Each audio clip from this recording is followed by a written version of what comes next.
नहीं, एम है समानता का कानून लागू करना है।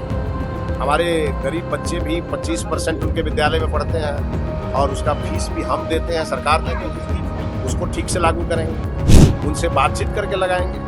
माननीय मुख्यमंत्री जी ने जब कह दिया है तो उसको पूरी तरह लागू करने की जिम्मेवारी शिक्षा विभाग की और सरकार उसको लेकर के बहुत सक्रिय है, पूरी तरह से गंभीर है और ये भी तय हो गया है।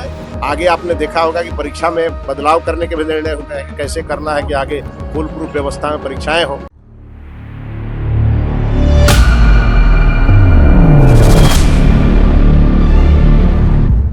वॉच न्यूज देख रहे हैं आप, मैं हूं आपके साथ प्रज्ञा। बिहार की शिक्षा व्यवस्था और निजी स्कूलों को लेकर इस वक्त की बड़ी खबर सामने आ रही है। बिहार के शिक्षा मंत्री और बीजेपी नेता मिथिलेश तिवारी ने आज पटना में आयोजित private school and children welfare association के 15वें स्थापना दिवस समारोह में हिस्सा लिया। इस कार्यक्रम में उनके साथ बिहार के पूर्व राज्यपाल गंगा बाबू भी मौजूद रहे। यह पूरा कार्यक्रम शैक्षणिक उत्कृष्टता यानी एकेडमिक एक्सीलेंस पर केंद्रित था, जहां बिहार बोर्ड, सीबीएसई और आईसीएसई के टॉपर्स को सम्मानित किया गया। दरअसल यह कार्यक्रम ऐसे समय में हुआ है जब बिहार शिक्षा विभाग ने निजी स्कूलों के लिए सख्त निर्देश जारी किया है। सरकार अब निजी स्कूलों की मनमानी पर लगाम लगाने के मूड में नजर आ रही है। इसी सिलसिले में शिक्षा मंत्री मिथिलेश तिवारी ने मीडिया से बातचीत कर अभिभावकों के लिए राहत की खबर दी है। क्या कुछ कहा मिथिलेश तिवारी ने, आइए पहले वो सुनते हैं।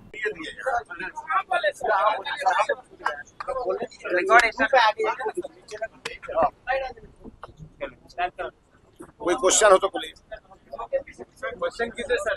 आज यहाँ प्राइवेट एसोसिएशन में शामिल हुए हैं, आपने डायरेक्शन भी दिया हमारे, इसका इशारा समझ गया ना। क्या कुछ एम क्या है इसका? नहीं, एम है समानता का कानून लागू करना है।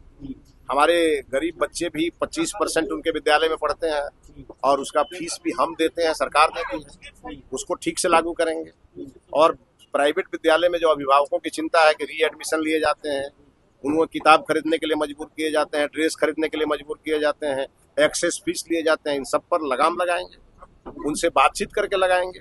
माननीय मुख्यमंत्री जी ने जब कह दिया है तो उसको पूरी तरह लागू करने की जिम्मेवारी शिक्षा विभाग की। नीट मामले को लेकर आज राहुल गांधी ने हमला किया, उन्होंने शिक्षा मंत्री से इस्तीफे की मांग की। ये लोग तो यही करते ही रहते हैं, लेकिन इतना अच्छा निर्णय हुआ कि नीट की परीक्षा की तारीख आ गई और सरकार उसको लेकर के बहुत सक्रिय है, पूरी तरह से गंभीर है और ये भी तय हो गया है। आगे आपने देखा होगा कि परीक्षा में बदलाव करने के भी निर्णय हुए हैं कि कैसे करना है कि आगे फुल प्रूफ व्यवस्था में परीक्षाएं हो। लेकिन उसके जो मास्टर माइंड लोग हैं वो भी पकड़े जा रहे हैं और आप देख रहे हैं कि कौन लोग हैं, उनके ऊपर भी बड़ी कार्रवाई हो रही है। चाहे वो पाताल में होंगे, उनको सरकार ढूंढ के लाएगी। सर, अभी भी प्राइवेट स्कूलों में जहाँ पे छात्रों को भी नहीं देते तो उनको निकाल दिया जाता है स्कूलों से। उसके लिए हम एक टोल फ्री नंबर जारी करने जा रहे हैं। किसी भी छात्र के साथ ऐसी समस्या होगी वो मंत्रालय को सूचित करेगा और उस पर त्वरित कार्रवाई। चलिए सर। जैसा कि आपने सुना, क्या कुछ कहा शिक्षा मंत्री मिथिलेश तिवारी ने। सरकार के नए निर्देश के मुताबिक छात्रों और अभिभावक अपनी सुविधा के अनुसार कहीं से भी किताबें और यूनिफॉर्म खरीद सकते हैं। माना जा रहा है कि इससे अभिभावकों पर आर्थिक बोझ कम होगा और स्कूलों की मनमानी पर रोक लगेगी। पिछले कुछ समय से लगातार ऐसी शिकायतें सामने आ रही थी कि कई निजी स्कूल किताबें, कॉपी और यूनिफॉर्म के नाम पर अभिभावकों पर अतिरिक्त दबाव बना रहे हैं। ऐसे में सरकार का यह कदम बड़ी राहत के तौर पर देखा जा रहा है। वहीं कार्यक्रम में मौजूद लोगों ने भी सरकार के इस फैसले का स्वागत किया और कहा कि इससे शिक्षा व्यवस्था में पारदर्शिता बढ़ेगी।